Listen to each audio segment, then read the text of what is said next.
Good afternoon, everyone. We have a special guest today that we're very honored to have with us. He is a 36-year-old successful businessman who left it all behind to be of service to his country by being a senior advisor to the President of the United States. Ladies and gentlemen, Jared Kushner.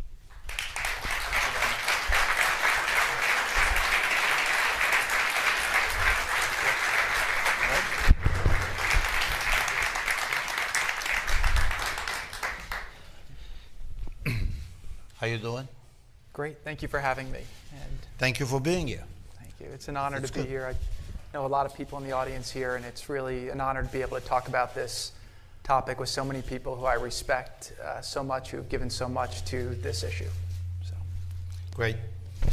You've been in the news in the last few days, to say the least. Yeah.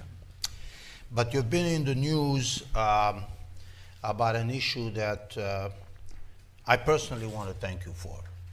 Thank you.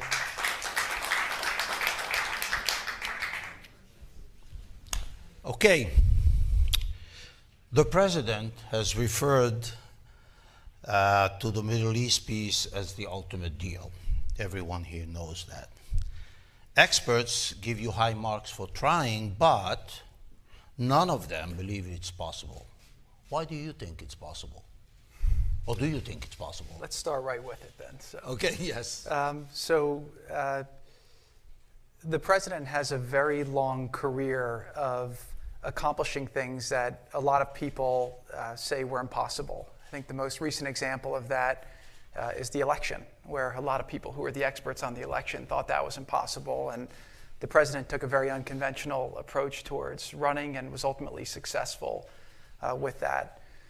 When we started the process of looking at how to create the peace between the Israelis and the Palestinians, the first thing a lot of people told us was that it wasn't the right time. The conditions weren't right. After years of distrust, we were really wasting our time to do it. The approach we've taken, even Barak Ravid wrote recently that the President's injected peace back into the discussions, and that's something we're very proud of because we do think it is achievable, and we think that there is a lot of reasons why this is a time, why it should happen. When you look at the region, you have several issues that are of grave concern to people. You have Iran and their nuclear ambitions and their expansive regional mischief. You have ISIS, which this administration's done a really great job of beating back and almost defeating at this point. You have the ideology, the extremism, which I think you're now seeing a lot of leaders in the Muslim world try to restore the religion to what it always has been, and to try to eliminate the ability for people to pervert it in the way they have. And then you have the Israeli-Palestinian issue. And I think that if we're going to try and create more stability in the region as a whole, you have to solve this issue. And so the President sees it as something that has to be solved, that he very much wants to be solved, and it's something that he's personally put a lot of time into trying to see happen. I understand that, but to achieve that, the team has in it an entrepreneur, you, a real estate lawyer, a bankruptcy lawyer. I don't know how you've lasted 8 months in this lineup, but that's for another day.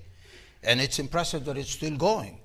There's not a Middle East macher in this group. So, I mean, how do you operate with people who basically, with all due respect, a bunch of Orthodox Jews who have no idea about anything? What are you guys doing? So I'll definitely say... Seriously, I don't understand this. So I'll definitely say it's not a conventional team, but... you can say that again. Yes, that's what I said. What I said. Well, say it again. Okay. It's a perfectly qualified team in the way Chaim sees it. So how is that? No, I was joking. Oh, okay. So we have. So when we were thinking about how to put a team together, the President and I focused on who had the right qualifications, who we both trusted, and We have David Friedman, who's one of the most brilliant bankruptcy lawyers, who is a close friend It's of a mine. bankrupt situation, so yeah. So it's appropriate to have a bankruptcy lawyer. You could argue that you're wondering why they've never had a bankruptcy lawyer working on this before. So, And it's a real estate issue too, so you're on the real estate aspect. So. well, actually, so there's no better real estate lawyer than Jason Greenblatt, who's been working on this. And there are a lot of real estate related issues to it, but it's also a function of being able to listen to all the different sides and understand them, and the personalities work. We also have Dina Powell, who works with us, who has been very instrumental. Her family's Egyptian, she speaks Arabic, but she's been very instrumental in helping us develop a regional aspirational economic plan for what could happen post-peace, because we don't view a peace agreement just as signing a piece of paper and then hoping everything works out. We're focused on what happens after, and how do you create an environment where 10 years down the road, the people who are beneficiaries of the peace have jobs and opportunity that they didn't have before. So that's really how the teams worked. I'd say that the best thing about the team is there is a lot of trust within the team.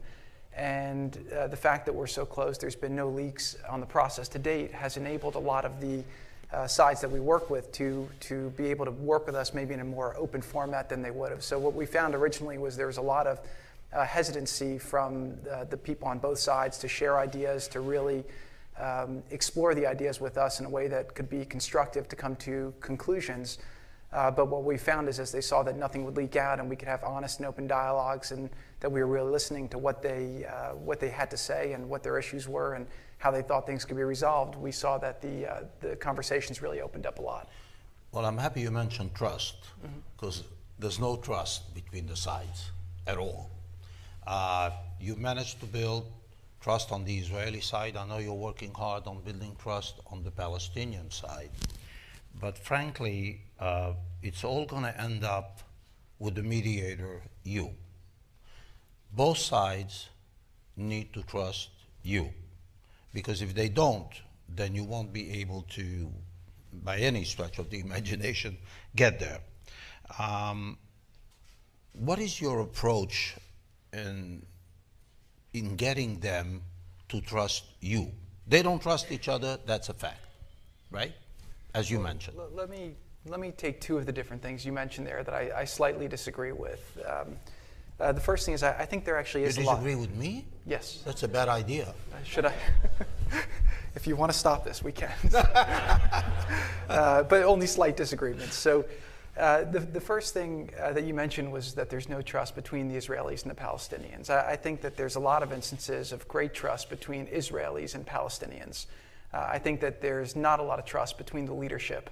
And I think that's what we've been really working on, because the leadership ultimately has to come together. But I've been very overwhelmed by all the cases I've seen of Israelis and Palestinians working together and having great relationships and saying, look, if we could only get this thing resolved politically, then we could move on to a much brighter future. With regards to trust in the mediator, I think that we've done our job, but both sides really trust the president. And I think that that's very important, because while I've been working the problem for the president, the fact that both sides trust him and know that he has the right intentions and the right creativity and the right desires to see this happen has been very important. What I will say, though, is that as this process has gone through, my team in particular, being 3 Orthodox Jews and a Coptic Egyptian, has tried very hard to do a lot of listening, not just with the Israelis, because when we have titles and positions, that doesn't come with trust. Trust is earned. It's not granted. So we've gone out of our way to do a lot of listening with the Palestinians, with the Israelis, to understand what their issues are, what their red lines are, why they're their red lines, and then to decide how we can find areas of mutual agreement and to find reasons to do things as opposed to reasons not to do things. We've done the same with the different countries that are regional stakeholders, and I think the fact that we've tried to find a solution that comes from the region as opposed to imposing something. Yeah, I'd like to pick on that. Sure. Because I think that